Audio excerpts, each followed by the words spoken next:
So I picked up one of the world's cheapest 2024 Honda Groms off Facebook Marketplace. But there's one big catch: it didn't run and it sounded like this when I tried to start it. So today we're going to solve the mystery on what exactly was wrong with the bike, how much the repairs cost us, and do a fat test ride afterwards, trying out some sweet wheelies and a top speed run to finally answer the question, was this a good purchase or not? All right, here we go. Yo, what is going on, people? It's your boy Mike Diesel. Today we got a brand new bike to work on. It is a 2024 Honda Grom with, I believe, a blown motor. So this is the latest purchase. I spent $900 on this thing. Kid had it posted for 1,200 bucks. Came and checked it out. It's got some extra things wrong with it. Tire's pretty beat, chain's jacked.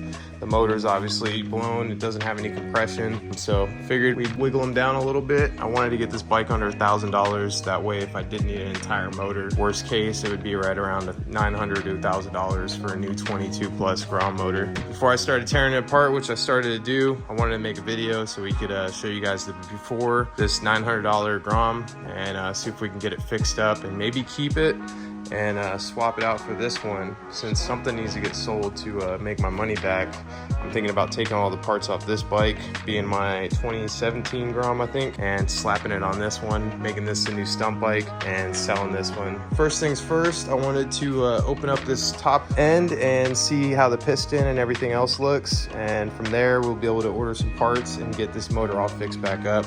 But I'm pretty excited. This is a really cool color scheme. I didn't know they came out with this color for 24 until I just seen it for sale last night. Oh yeah, that's the only damage right there. A nice low side first bike crash. Hope you guys enjoy the rebuild process. First thing I gotta do is take this cover off. So once that cover's off, we're gonna set the bike to top dead center. It's gonna allow us to remove this gear, keep the chain hanging there, and then basically unbolt these 4 bolts and pull everything off. A couple sensors and whatnot that we have to remove, but this is the main piece right here that we want to check out. This is where the piston goes through, and if we see any scoring or anything like that, that's going to be our indicator that we're going to need a new top end kit. Yeah, 3,000 miles on this Grom. I don't think the oil's ever been changed. Dear God, what the fuck happened to you, baby? Oh, it's so fucked. Oh, it's so fucked. Some nice scoring.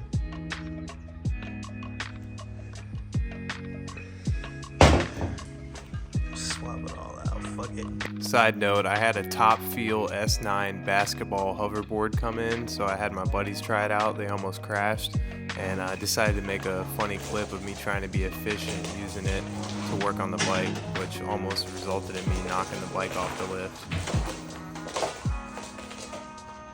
All right, we have an update. So this is the reason the Grom might not be getting compression. The piston is completely melted. I've never seen a piston like that destroyed, especially on a Grom. So I'm gonna get a new jug and a new piston, basically toss this all back together and see if we can get some compression. Should be pretty straightforward since this is a relatively simple common fix on a Grom. All right, it is Monday night, people. We are getting some updates on the Grom finally. I found a guy local on Marketplace that was selling a jug and a piston for a Grom. And this is the original jug for it, and found a nice crack and remember the original scraping and whatnot. So this jug is junk. I basically paid a little bit less for this, plus a giant box of stock takeoff parts for a 22 plus Grom, including a headlight. So now we just need to put the C-clip on the piston on one side, slide in the sleeve, and then the C-clip on the other side of the piston to lock this on here. And then once we get all that set up, we're just gonna slide the jug on, and then we'll slide the head on, line up this cam chain, and make sure everything's all nice and bolted down. Put some oil in this thing and hopefully get this thing running. We bought this bike for 900 bucks, and if this is all that we need to get this thing fixed, it'll only have costed us $150. $150 into parts and $900 into the Grom, so a grand total of $1,050 for a running Grom. Once we get it running, we're gonna do a little more fine tuning, make sure that the chain is replaced, but I'm really excited, people. It's one thing to get a project bike, but it's even more fun to get something that's as cheap as it is. Hope you guys are excited as I am. I'm gonna time lapse me putting this together, and hopefully I don't look too stupid doing it. The one positive thing about this though is if you've never done motor work, a Grom is the perfect type of vehicle to start out on, or like a pit bike or something. Man, boy.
Assembled. Everything went together pretty smoothly. I don't think anything's off or anything. That sounds confident. All right, last step is to just fill this thing up with some oil. The new Groms take 1 quart exactly of oil. I went ahead and hooked up the battery, so once the oil's in, we're gonna see if this thing runs or if it's a dud still. All right, here we go.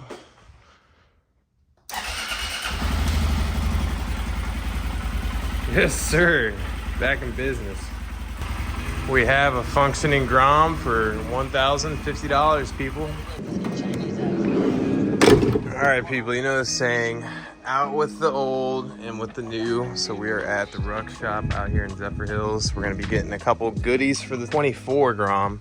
And sad to say, but this 2018 Grom is getting sold. I'm on my way to the buyer right after I leave here to get these parts. Just want to keep you guys updated what's going on. Grom is sadly gone. Put it back to stock. I left a lot of goodies on as far as the motor parts go and the bigger bars and stuff like that. So this thing still rips, does 70. It just doesn't have a couple stump parts like the handbrake and the sub cage on it.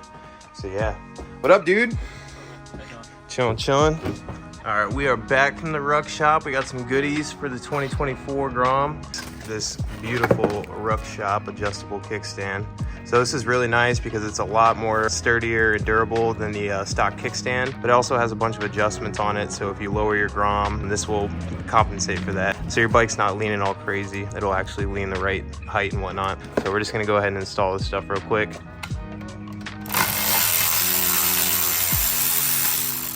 So you just push that out of the way. So I'm trying to speed the process up, and I'm using an impact to get it off, but definitely don't use an impact to get it on. All right, so this is the bolt for our kickstand, a 14 nut and a 14 screw. Go ahead and pop that off, and we should be able to get this kickstand off with the spring without having to do any tension. All right, so this side is going to be the front side because the sensor has this little groove to sit inside of. And then when you do that, you're going to have your spring hook right here.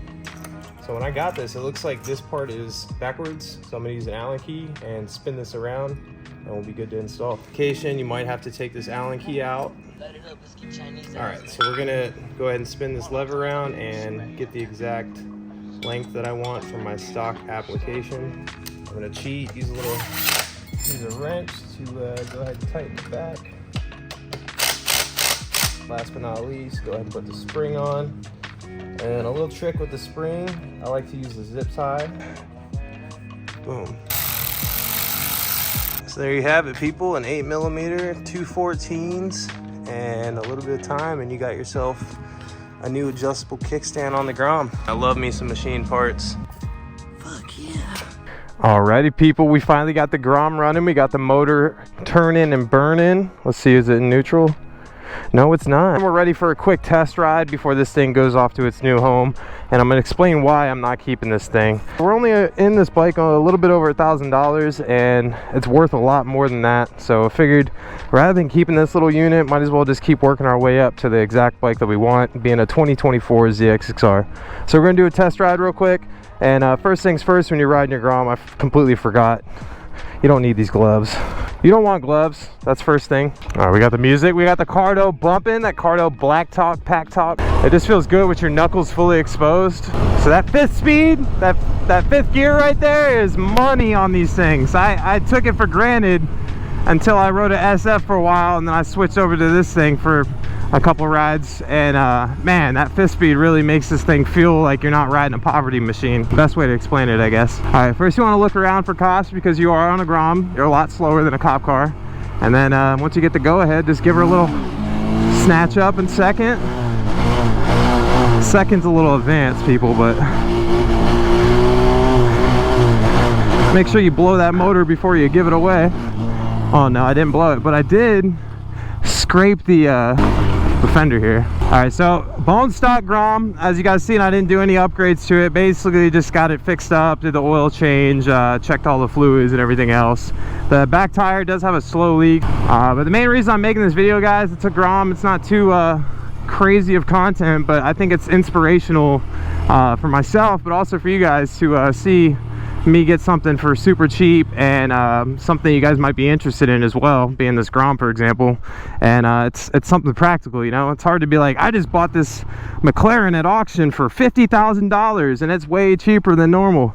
I don't have 50 grand, so it's hard for you guys to relate to that. But 900 bucks got me this Honda Grom. Very stoked. This color is absolutely amazing. I don't know what it is with orange bikes, but if they're done right, they just look so good. They stand out a lot more than all the other colors. And this one, for example, I had this bike listed only for a couple days, and it's insane how many views on the listing and the video itself got. Very famous Grom on Marketplace, which is running good. Yeah, it's just a stock Grom. The plans for this thing were to kind of get some parts for it and kind of set it up, but that whole waiting on parts in the mail and piecing it all together and then selling it later on down the road for another newer model, whatever the case may be, I don't want to go through that headache unless it's going to be like another 600. I'm riding my 0304 ZX6R right now, but that bike is just kind of lackluster as far as like enjoyment goes. I'm just riding this old bike, and we're not really progressing much. We're just kind of staying, keeping our bag of tricks, keeping our body all nice and in shape and everything else. But yeah, 2024 ZX6R, selling this thing, it's going to get us closer to that goal.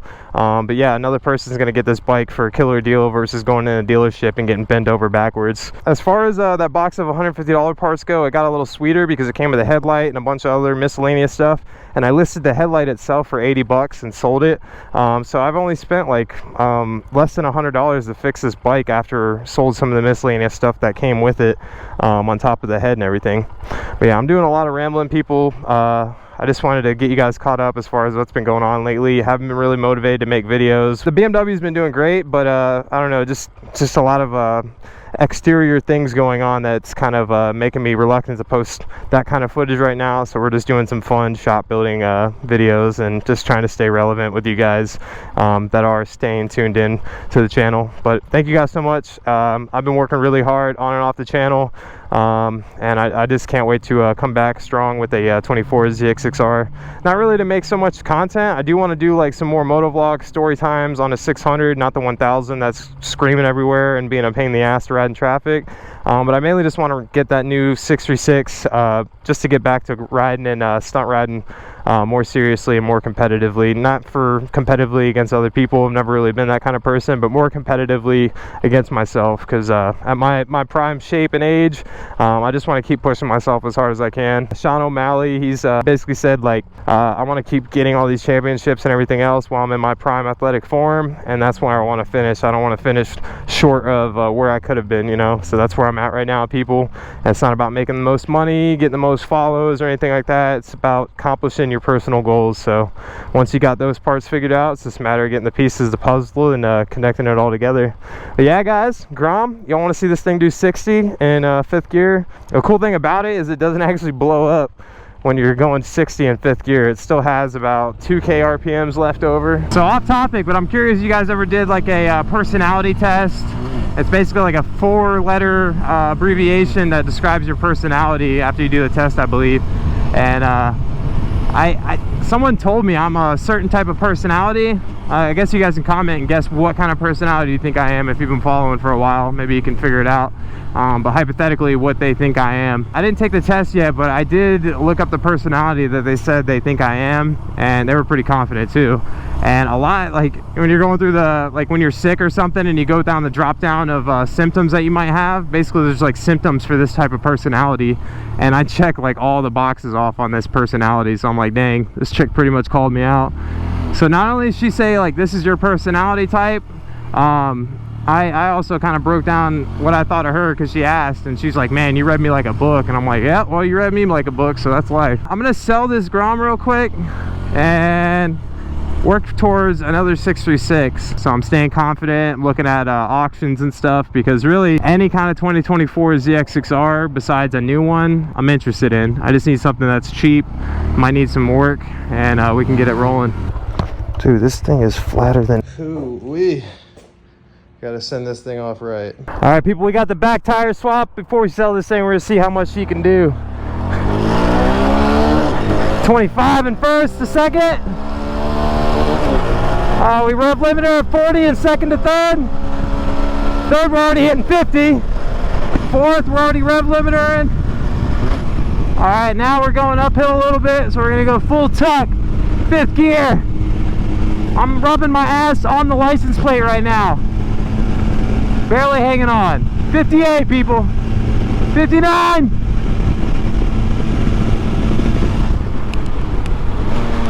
Woo! That guy kind of scared me a little bit turning, even though we can squeeze right around him. All right, I think downhill is where we're gonna get some juice. One more just for good measures. We got the ram right behind us. We gotta pin it. The trick with this is sitting in 4th for a little bit, getting in the higher 50s, and then shifting. Because you lose a lot of your torque or horsepower when you hit 5th. So look at that, we're already at 60, 61, 62, 63. Bone stock Grom, and then the RPMs aren't even touching red limiter yet. So this 5th speed really is nice if you got to do 60 everywhere. You're not blowing your Grom up. Anyways, guys, hope you guys enjoyed this 2024 Grom. If you did, feel free to like, comment, subscribe, and let me know any bikes you want me to buy or test ride next. Thanks for watching. Cute little dog, and like always, keep it dank. Later.